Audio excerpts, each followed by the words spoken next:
Hey, this is Mad Matt from Budget Boosting, and I'm going to cover a subject that'll help people with the 1984 through 1987 Buick Regal turbo cars.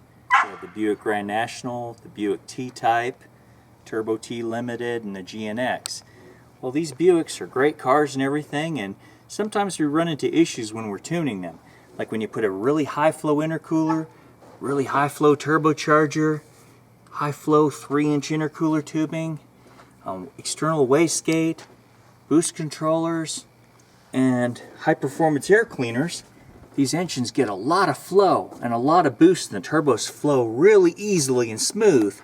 And sometimes they flow so good and so hard that when you're at mid throttle, low to mid throttle, the boost kind of bounces up and down or surges.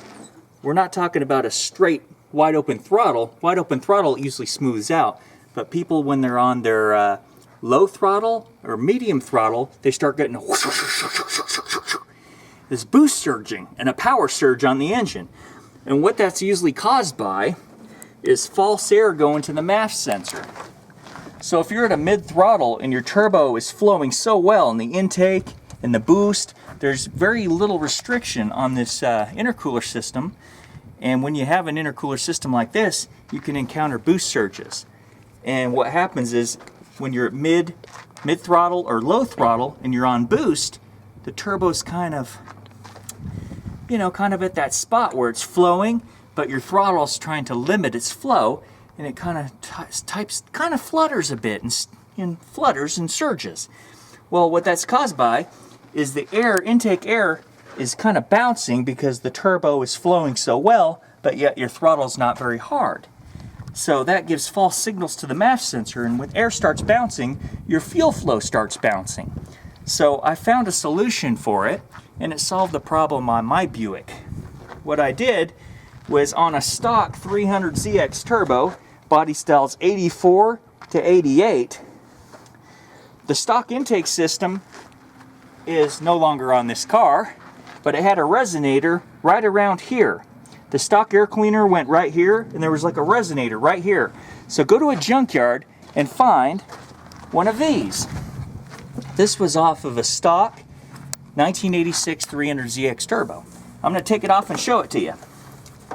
This little resonator box, I put it, here's the air cleaner, here's an LS1 MAF sensor, but even the stock MAF sensor, you can do the same thing. This is the MAF sensor. So between the MAF sensor and your turbo's intake, you install this little guy right here. This little resonator box, if you look inside, has holes in it. See the holes inside the resonator box? If air starts to bounce from the intake of the turbo, it's going to stop right here and not give you false readings in your MAF sensor, and not having your mass airflow sensor bouncing, in turn not having your fuel, because when your MAF sensor starts bouncing, it starts pulling up with the fuel, down with the fuel, up with the fuel, down with the fuel, creating that surge problem. But with this, that air's gonna stop surging right here. It's gonna contain itself right here, and you're gonna have a steady MAF reading. And your MAF readings won't be bouncy, and in turn, when you have low throttle boost and mid throttle boost, you're not gonna get that bounce, that surging. So that's a fix that I found to be effective. Look inside again. This box has quite a bit of containment, and the air will go in those holes and bounce around in here instead of bouncing in your MAF sensor. So I found this to be very effective in stopping the boost surge, just putting this box between those 2 points. And I didn't need this box in the 300ZX turbo because there is no surging in this car. So it fixed the problem for the Buick. So all you Buick guys out there, go to the junkyard, look for 84 to 88 Nissan 300ZX turbos, right around where the stock air cleaner is. Find this resonator box, put it right between the intake of your turbo and your MAF sensor. So if your boost air or your intake air starts to bounce a little bit, it's going to contain in this box, and you're not going to have that surging problem anymore. Any questions, please feel free to write me on YouTube, or make some comments. I'll respond to them. And hey, I hope that this taught you a few things. Also, another important thing when you're talking about boost and surging and stuff like that is make sure you have a good tight wastegate spring in your internal wastegate or external wastegate. Your external wastegates, you have a nice firm spring in there, and you have no leaks in your wastegate diaphragm. That could also cause a boost surge or a power surge as well. But this fixed the problem for mine because I'd already gone through my wastegate, tried out all kinds of different springs, and I was still having the problem.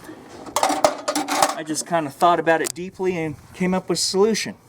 So you can do that too, and it may solve your surging problem if it's the same type as I had, due to all this free flow intercooler, free flow boost, free flow intake. Sometimes too much flow causes surges, but they could be fixed. Thanks for watching Budget Boosting. If you like us on Facebook, like us on our YouTube page, check out our Budget Boosting website, and check out our stickers as usual. Please buy them, they'll help us out. We like it. And remember, knowledge is power. It's horsepower. And here's the turbo's compressor. And here's the boost coming right off the compressor. And this is the arrow I was talking about on your manual boost controllers. There's an arrow. It's meaning coming from your compressor, you're going in this direction to your wastegate.